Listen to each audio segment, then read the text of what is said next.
puisque c'est la journée nationale de prévention contre la toxicomanie. Alors on va en parler, mais auparavant quand même quelques chiffres. Combien de chiffres d'affaires annuels? On n'a pas les chiffres exacts bien sûr, mais ça va de 3,5 milliards à 5 à 6 milliards de chiffres d'affaires par an. Et c'est pas mal, hein, c'est intéressant le narcotrafic. Voilà, c'est ce que donnait le ministre de l'Éducation, de l'Économie et des Finances, Bruno Le Maire. Ça marche très bien. Alors, il y a effectivement d'abord le cannabis et puis la cocaïne. Il y a en France simplement 5 millions de consommateurs de cannabis. Beaucoup moins pour la cocaïne. C'est quand même beaucoup plus, je dirais pas sexy, sûrement pas, mais plus cher et plus effectivement élitiste. Alors combien de personnes vivent directement ou indirectement du trafic de stupéfiants en France ? Les chiffres donnés, c'est 200 000 personnes en activité, dont 21 000 à temps plein. Et ça marche, vous voyez, on dit qu'il y a du chômage en France. Regardez, 200 000 personnes en activité travaillent pour le narcotrafic. Alors, ne parlons pas des homicides, ne parlons pas des bagarres, ne parlons pas de ce qui est devenu presque un fait quotidien, des querelles narcotrafiquants, on sort la Kalachnikov, on sort le couteau, etc., règlement de compte, les gens qui ne peuvent plus vivre dans leurs immeubles parce que en bas de leur immeuble c'est un point de deal, et je rappelle, dernière chose, que les points de deal aujourd'hui, ça vaut mieux que les baux commerciaux. Un point de deal à bail se vend aujourd'hui entre 1 million et 3 millions d'euros dans certaines villes. Enfin, vous voyez, tout va pour le mieux dans le meilleur des mondes, intoxiqué. Bonjour Xavier Hofer. Bonjour. Vous êtes criminologue, on est toujours heureux de vous accueillir. Alors, merci. Alors cette journée nationale des toxicomanies, et on dit ça, voilà, très bien, et on va dire, voilà, on va faire de la prévention, comment lutter, faut-il taxer les consommateurs, etc. Est-ce que c'est, encore une fois, une cautère sur une jambe de bois ? Je crois qu'il faut commencer par prendre conscience de la gravité du problème. Oui. Aujourd'hui et demain, personne n'est capable de soigner quiconque. Le garagiste ne peut pas réparer votre voiture, le toubib ne peut pas soigner votre petite dernière, tant que ces diverses professions n'ont pas fait un diagnostic. Alors, si vous voulez, très vite, un diagnostic. Oui. Premièrement, il y a toujours plus de drogue en France.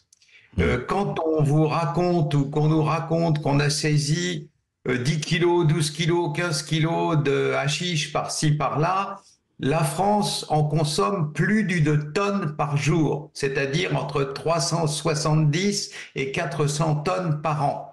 Une tonne par jour, vous dites ? Oui, ouais. Une tonne par jour de fumée, de cannabis. Ouais. Deuxièmement, nous avons eu pendant quelques années récemment là un ministre de l'Intérieur, Monsieur Darmanin, qui a raconté beaucoup de choses, qui a raconté que tout allait bien, que grâce à lui il y avait des opérations Platnet, etc. À son départ, tout va largement plus mal encore que quand il est arrivé. Je vous le prouve. Oui. Comme toutes les marchandises, qu'elles soient licites ou illicites, c'est la rareté des choses qui fait leur prix. Moins il y a de carambars et plus les carambars coûtent cher si il y a toujours une clientèle pour les carambars. Pareil pour la cocaïne. Quand M. Darmanin est arrivé au gouvernement, la cocaïne, en gros, parce que ça varie régionalement, mais le prix moyen coûtait 80 € le gramme. Des chiffres fournis par une instance de l'État qui s'appelle l'Office français de la drogue et des tendances addictives, OFDT. Oui. Chaque mois, cet office envoie des gens en civil dans la rue acheter 1 gramme de drogue, 1 gramme de ceci, 1 gramme de cela, et calcule 2 choses. Premièrement, si les prix augmentent ou baissent, et deuxièmement, la pureté de la drogue. Oui. Alors, s'agissant de la cocaïne, qui est la drogue reine à l'heure actuelle, ce qui enrichit les gangs, ça n'est moins que par le passé le hashish et beaucoup plus la cocaïne. Xavier Hofer, malgré quand même les tonnes et les tonnes de cannabis par rapport à la cocaïne, quand même du point de vue du chiffre, c'est sans commune mesure, même si effectivement le hashish et le cannabis valent beaucoup moins en prix d'achat que la cocaïne. Mais vous dites que la cocaïne rapporte beaucoup plus. Oui, beaucoup plus parce que c'est plus concentré et que ça se vend beaucoup plus cher. D'accord. Donc, quand M. Darmanin arrive, la cocaïne, en gros, se vend 80 € le gramme. Et Oui. au moment où il y part, elle coûte 60 € le gramme, c'est-à-dire 30% de moins. Et elle est vendue beaucoup plus pure. Ce qui signifie que l'inondation Ah de ouais. cocaïne en Europe n'a pas cessé. Un chiffre. Le principal port d'entrée de la cocaïne en Europe est Anvers, en Mhm. Belgique. Ouais. L'année dernière, c'est-à-dire en 2023, rien que les saisies, c'est-à-dire ce que les douaniers ont attrapé, c'était 116 tonnes, 116 000 kilos. Ouais. Voilà.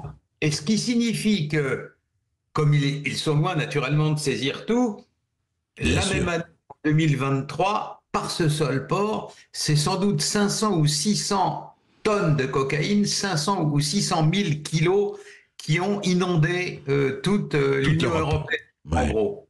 Voilà la réalité. Voilà la réalité du trafic. Et là, maintenant, puisque ça c'est le bilan, les Ouais. perspectives pour la cocaïne, elles sont très inquiétantes parce qu'au premier semestre 2024, la quantité de cocaïne saisie partout à l'entrée en Europe, c'est-à-dire saisie à Anvers, saisie à Rotterdam, saisie dans les ports du sud de l'Italie, saisie dans les ports Ouais. du sud de l'Espagne, saisie au Havre, cette quantité-là a diminué dramatiquement. C'est-à-dire que là où on Ah. saisissait 100 kilos de cocaïne avant, on n'en saisit plus que 50, des fois encore moins. Ça Pourquoi? signifie Pourquoi, quoi? Xavier Refer? Eh bien, parce que les narcos ont trouvé des voies pour introduire D'accord. la cocaïne en Mhm. Europe que nous ne connaissons pas. C'est Mhm. aussi simple que ça. Et pourquoi je suis sûr de cette interprétation? Parce que la quantité de cocaïne produite en Amérique latine a encore augmenté par rapport à l'an dernier. Si D'accord. il se produit plus de cocaïne, on en exporte naturellement plus, Bien mais de sûr. ces exportations, on n'en saisit plus que la moitié. Voilà. D'accord. D'accord. Enfin, un Mhm. dernier phénomène inquiétant, quand les talibans sont arrivés au pouvoir en Afghanistan, Ouais. ils ont, avec la douceur dont ils font preuve en toutes circonstances, Oui.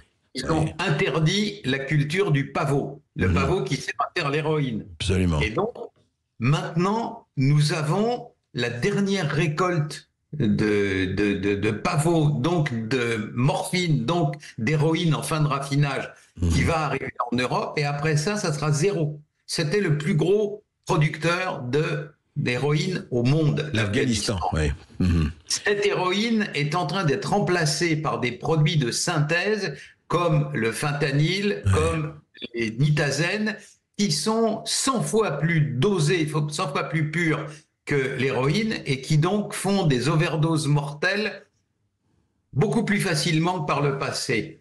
Et Mhm. ces héroïnes de synthèse, à l'heure actuelle, les narcos, notamment au nord de l'Europe, pour attirer une nouvelle clientèle, sont en train de les brader. Songez que, en France, hein, à la Ouais. frontière du Luxembourg et de la Belgique, on trouve désormais de l'héroïne à 7 € le gramme. C'est-à-dire que même un enfant peut se le payer. Ouais. Voilà, c'est à ça que nous avons affaire. Et pendant ce temps-là, longtemps, M. Darmanin, pour être très clair et très franc, nous a raconté des cracks. Oui, c'est le cas de le dire, de parler de crack, effectivement, et vous avez raison.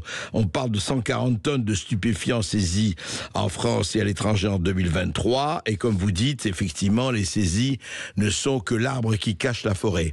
Mais alors, si on vous écoute, Xavier Refer, et vos chiffres sont, je pense, tout à fait parlants, évidemment, mais ce tsunami continue, augmente, fait vivre l'économie parallèle, faudrait qu'on en parle. Est-ce que vraiment, on dit toujours, vous savez, on le dit depuis des décennies, qu'en fait, on ne touche pas à ce trafic, parce que ce qui est devenu un tsunami, d'un côté, on ne veut pas mettre en difficulté certains gouvernements au royaume qui fournissent, qui produisent effectivement que ce soit la cocaïne ou le hashish ou le cannabis, etc. Et d'un autre côté, cette économie, ce marché fait vivre des milliers, des dizaines ou des centaines de milliers de familles. Donc la situation est celle qu'elle est. On ne va pas aggraver effectivement la précarité. Est-ce que, en fait, ce qu'on a toujours, enfin depuis longtemps constaté, est-ce que c'est un phénomène qui, au fond, on ne peut rien faire ou on ne peut qu'assister comme ça, plus ou moins impuissant, à cette mise en place de cette économie parallèle? Alors, deux choses. Premièrement, ce que vous dites de la part des fonctionnaires qui sont engagés dans la lutte contre le narcotrafic est virtuellement impossible. Tous ces fonctionnaires sont soumis au Code de procédure pénale. L'article 40 du Code de procédure pénale dispose que tout fonctionnaire, tout individu investi de l'autorité de l'État, oui, qui a connaissance d'un crime en train de se perpétrer et qui immédiatement ne le dénonce pas au procureur de la République, devient complice de ce crime. Si vous savez que votre voisin de palier va assassiner votre femme, et c'est sa femme ou la vôtre, ou Dieu sait qui, et si ultérieurement il est prouvé que vous le sachiez et que vous n'avez rien fait, vous êtes complice du crime. Donc, l'essentiel de l'appareil d'État engagé dans la lutte contre le crime fait du mieux qu'il peut et courageusement et le plus efficacement possible. Sûrement, Xavier Roffer, pardon. Avec les moyens qu'on lui donne. Voilà, mais c'est pas ce que je disais. Évidemment, je ne mets pas en cause la bonne volonté des gens. Mais je regarde vos chiffres. Vos chiffres sont quand même... Ça veut dire que, en fait, qu'est-ce qu'on peut faire? Parce que, vous voyez, vous-même, vous parlez de l'augmentation, effectivement, de la réflexion, comment le prix du marché ouvre. Vous voyez, les millions pour un bail commercial. Je ne parle pas de complicité. Je dis simplement que on a l'impression d'une impuissance totale des autorités. Pas seulement en France, d'ailleurs. Alors, c'est le cas. L'essentiel de la préparation, de la fabrication, de la mise, conditionnement et de la vente des stupéfiants en France se produit dans des quartiers où la police et la gendarmerie ne peuvent plus mettre les pieds. Ouais, voilà. Exemple, les quartiers de Marseille, le 13e, 14e, 15e et 16e arrondissement de Marseille. Savez-vous une chose, c'est qu'en 2023, c'est la dernière année complète dont on dispose, oui, on a eu à Marseille, dans ces quartiers nord, 45 homicides. Monsieur Berkoff, homicides, ouais. Dans ces quartiers, dans 4 arrondissements de Marseille, qui ont 250 000 habitants, en gros, à la louche. Savez-vous une chose ? Le taux d'homicide par 100 000 personnes en France, c'est 1,5 pour 100 000. Dans les quartiers nord de Marseille, ce taux d'homicide est de 18 pour 100 000, comme au Brésil et comme dans les pays d'Amérique centrale. Pourquoi ? Parce que dans ces quartiers-là, la police n'est pas présente au niveau où elle devrait l'être. Pourquoi les gouvernements successifs de la Ve République, singulièrement depuis M. Hollande et M. Macron, ne mettent pas les policiers en face des malfaiteurs? Juste un exemple encore. Fin 2023, début 2024, il y a eu plusieurs homicides entre malfaiteurs, entre trafiquants de drogue, à Sevran, en Seine-Saint-Denis. Oui, tout à fait. Qu'à Sevran, il n'y a pas de commissariat de police. Aucun. Il n'y a pas de commissariat de police. Donc, évidemment, ce que vous dites est obligé tant qu'on ne met pas les policiers et les gendarmes là où sont les malfaiteurs. Il faudrait 10 fois plus de policiers et de gendarmes dans les quartiers nord de Marseille, ça s'arrêterait tout de suite. Alors, Xavier Roffer, restez avec nous. On se retrouve avec cette petite pause. Et encore une fois, posons la question formulée. Qu'est-ce qu'il faut faire là, ici et maintenant? Justement, doubler le nombre de policiers. Où est cette autorité, ce courage que nous cherchons? Je ne dirais pas désespérément, mais presque. À tout de suite. Vous pouvez réagir ou poser votre question sur l'antenne de Sud Radio en appelant au 0826 300 300. Berkoff dans tous ses états revient tout de suite. Sud Radio.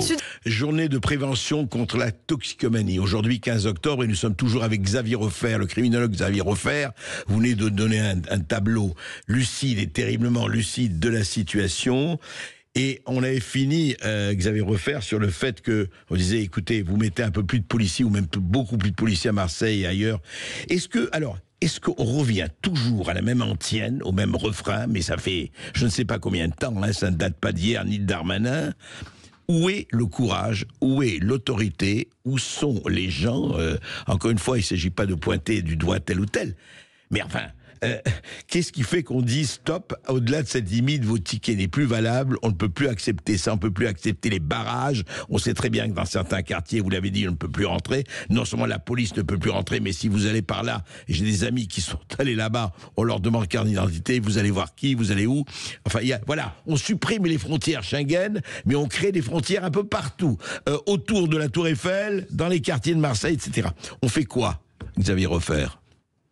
Alors, d'abord, une évidence criminologique qu'on rougit à avoir à rappeler, mais quand même, hein, merci d'autoriser les criminologues à le faire chez vous, mais c'est tout simple. Les malfaiteurs, ça pourrait presque passer pour une boutade. Les malfaiteurs ne s'arrêtent que quand on les arrête.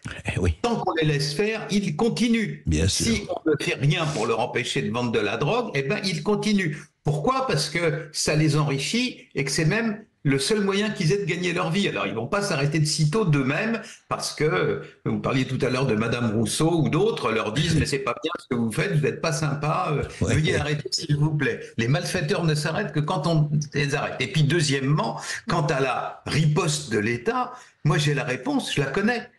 Tout ce que fait l'être humain, tout. C'est-à-dire, quand on se fait opérer de l'appendicite, c'est-à-dire quand on répare sa voiture, c'est-à-dire quand on repeint sa maison ou n'importe quoi, tout ce qu'entreprend l'être humain va toujours plus mal avant d'aller mieux. C'est ce qui s'appelle la courbe en J. Vous savez, ouais. La lettre J, hop, elle descend et après ça, elle remonte plus haut qu'elle est partie. Alors, la courbe en J, ça signifie que une grande partie de nos politiciens voient que quand ils entreprennent quelque chose qui va prendre du temps avant de marcher, et si le bas de la courbe a le malheur de tomber au moment où il devrait être élu, eh ben il renonce. Voilà. C'est aussi simple que ça. Ouais. C'est ça. Voilà. Ils ne pensent pas au futur, aux générations, ils pensent à leur réélection. Et voilà. Ouais. Donc, ils pensent à leur carrière à eux. Et puis, mais moi, ça m'est arrivé. J'ai parlé avec des gens comme ça, je leur ai dit, monsieur, c'est simple, voilà. Ouais. Et c'est d'autant plus dommage que ça ne se fasse pas, que ce ne serait pas si difficile que ça. Vous savez, il y a quelques années, je me souviens, c'était peu avant le confinement, ça devait être fin janvier, quelque chose comme ça, en 2020. Oui. J'ai eu une matinée entière d'échanges avec des hauts patrons de la gendarmerie nationale, des colonels et des généraux. Oui. Qui m'ont interrogé sur les banlieues, sur les zones hors contrôle, etc. À la fin, ils m'ont dit quelque chose de simple. Ils m'ont dit, monsieur, nous sommes prêts. Si jamais on nous en donne l'ordre, on remet l'ordre dans le bazar des zones hors contrôle. D'où vient la drogue? D'où viennent les braqueurs? D'où viennent les gens qui prostituent des mineurs, etc. C'est-à-dire les zones hors contrôle, les nouvelles cours des miracles. Si on nous donne ordre, c'est rétabli dans 6 mois. Ils n'ont jamais reçu l'ordre. Ouais. Si vous voulez, l'honneur de la politique tient en un seul mot. Le travail d'un dirigeant politique est de décider, de prendre des décisions. Tant qu'il ne prend pas de décision, rien ne se passe. Regardez comme les Jeux Olympiques se sont bien passés. Oui. Eh bien, pourquoi? Parce qu'il y avait des gens qui avaient décidé. Mais on peut. Mais Xavier Refer, juste pour en conclusion ce que vous dites le devoir d'un homme politique prend des décisions, et je me rappelle le merveilleuse petite boutade d'Edgar Faure, il disait « J'ai toujours eu le courage de ne prendre que des décisions populaires ». Or cette décision dont vous parlez, la courbe J, forcément elle sera impopulaire pendant un moment, donc on ne va pas la prendre. Voilà. Merci beaucoup Xavier Refer. Merci à vous. Pour vos éclaircissements.